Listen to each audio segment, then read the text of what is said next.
यह कहानी एक लल्लनपुर गांव की है। लल्लनपुर गांव में एक चुड़ैल का साया पड़ चुका था, जो शाम होते ही बच्चों को उठाकर ले जाती थी। मैं खाऊंगी, मैं सबको खा जाऊंगी, किसी को नहीं छोड़ूंगी। अरे भाई, तुमने देखा कैसे चुड़ैल की आवाज आ रही थी? मैं तो डर के मारे बहुत कांप गया। मेरी तो हिम्मत ही नहीं हुई बाहर निकलने की। हाँ भाई छुट्टन, मैंने भी सुना था, पर डर के मारे भला कौन निकले।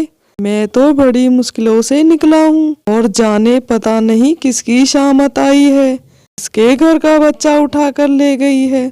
इस चुड़ैल ने तो हमारे नाक में दम कर दिया है, तरह तो पूरा गांव खाली हो जाएगा। हमें कुछ ना कुछ जरूर करना चाहिए। लल्लन भाई, तुम बिल्कुल ठीक कह रहे हो, हमें कुछ ना कुछ जरूर करना होगा, वरना चुड़ैल एक एक कर सबको खा जाएगी और इस गांव में कोई नहीं बचेगा। लल्लन भाई, तुम जाकर देखो किसका बच्चा उठा है। लल्लन देखने के लिए वहाँ से चला जाता है। तभी लल्लन देखता है मीना और उसका पति बड़ी हड़बड़ाहट में थे।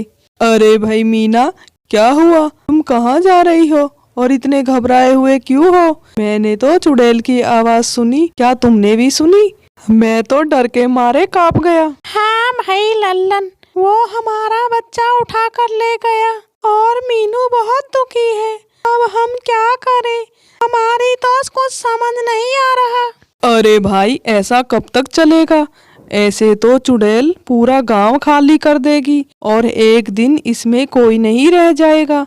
ये तो चुड़ैल का गांव बन जाएगा। हमें कुछ ना कुछ तो करना ही होगा। आखिर कब तक यूं रोते रहेंगे? आए दिन कोई ना कोई रोता ही है। एक दिन देखना, हमको भी वो चुड़ैल ले जाएगी। समय रहते हमको कुछ सोचना चाहिए, वरना अफसोस करते रह जाएंगे। भाई साहब, आप बिल्कुल ठीक कह रहे हो, हमें कुछ ना कुछ जरूर करना चाहिए। मेरा बच्चा, अब क्या होगा मेरे बच्चे का? मीनू अपने पति के साथ अपने बच्चे को पूरे जंगल में ढूंढती है। मीनू, सुबह हो गई पर हमारा बच्चा नहीं मिला, अब हमें घर चलना चाहिए।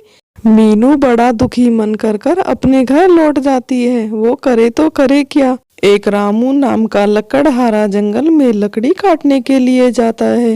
वो बेचारा धीरे धीरे सूखी लकड़ियों की खोज में इतना दूर निकल जाता है, उसे पता नहीं चलता। और लकड़ियां काटते काटते इतनी रात हो गई, उसे होश ही नहीं रहा।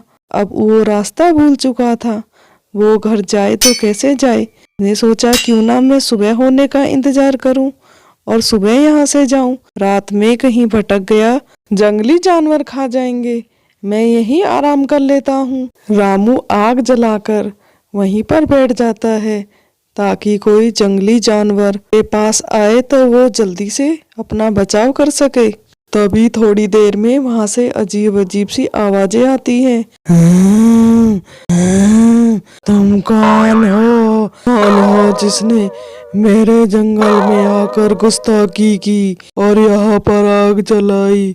मैं तुम्हें खा जाऊंगी। तुम्हारी इतनी गुस्ताखी कि तुम यहाँ मेरे इलाके में घुस आए। इस आग को बंद करो, मुझे आग से बहुत डर लगता है, मैं डरती हूँ आग से, बंद करो इसे। रामू पहले तो बहुत ही डर गया, फिर जब उसे यह मालूम हुआ कि चुड़ैल तो आग से डरती है, तो उसके मन में एक ख्याल आया, क्यों ना चुड़ैल को डराया जाए और इसे अपने काबू में कर लिया जाए। देखो चुड़ैल, मैं तुमसे डरने वाला नहीं हूँ, और अगर तुमने मुझे नुकसान पहुँचाया तो मैं सारे जंगल को आग लगा दूंगा, फिर तुम भी इसमें जल जाओगी। मेरे पास सूखी लकड़ियों का ढेर पड़ा है। नहीं नहीं, ऐसा मत करना, मैं तुम्हारे हाथ जोड़ती हूँ, जैसा तुम कहोगे वैसा ही करूँगी। ऐसा मत करना, मुझे आग से बहुत डर लगता है। अच्छा ठीक है, शांत हो जाओ, मैं आग नहीं लगाऊंगा, पर तुम्हें मेरी सारी बात माननी होगी। मुझे 3 बार वचन दो कि तुम मुझे नुकसान नहीं पहुंचाओगी, तभी मैं तुम्हारी बात मानूंगा। अच्छा ठीक है, मैं तुम्हें 3 बार वचन देती हूँ, मैं तुम्हें कोई नुकसान नहीं पहुँचाऊंगी। अच्छा तो तुम मुझे ये बताओ, तुम चुड़ैल कैसे बन गई और तुम्हें चुड़ैल से छुटकारा कैसे मिलेगा? मैं अपने दुख भरी कहानी क्या सुनाऊं? मुझे मेरे पति ने जलाकर मार दिया और इसी जंगल में दबा दिया। तब से मैं चुड़ैल बन गई और मेरी आत्मा ऐसे ही भटकती है। मुझे सबसे नफरत हो गई है। मैं सबको मारना चाहती हूँ। मैं किसी को नहीं जीने दूंगी। मुझे मार डाला, मुझे जिंदा जला दिया। मैं नहीं छोड़ूंगी किसी को। अच्छा तुम मुझे बताओ, तुम्हारी लाश कहाँ दफन है? मैं तुम्हारी लाश को मुक्ति दे दूंगा। चुड़ैल के बताने पर रामू वहाँ पर खोदकर देखता है। वहीं पर चुड़ैल की लाश निकलती है। वो बुरी तरह से जली हुई थी। रामू चुड़ैल से कहता है, का अंतिम संस्कार करना पड़ेगा, तभी तुम्हें मुक्ति मिलेगी। ओम भूर्भुवस्सुः सवितुर्वरेण्यं भर्गो देवस्य धीमहि धियो यो न प्रचोदयात्। हे भगवान, इसकी आत्मा को शांति दो। मुझे अब बहुत अच्छा महसूस हो रहा है और मेरा मन भगवान की प्रीत में लग गया है। मैं अब किसी का बुरा नहीं करूंगी। तुमने मेरे साथ बहुत अच्छा किया। मेरी आत्मा को शांति मिल गई। तुम एक बहुत अच्छे और नेक इंसान हो और बहुत बुद्धिमान भी हो। तुम्हारे जैसा इंसान इस दुनिया में होना बहुत अच्छी बात है। तुम्हारी भगवान हर तरह से मनोकामना पूरी करे। और आप भी दोस्तों मेरे अच्छे इंसान हो तो हमारे चैनल को सब्सक्राइब कर लो और बेल आइकन को दबा दो। हम आपके लिए ऐसी अच्छी कहानी लाते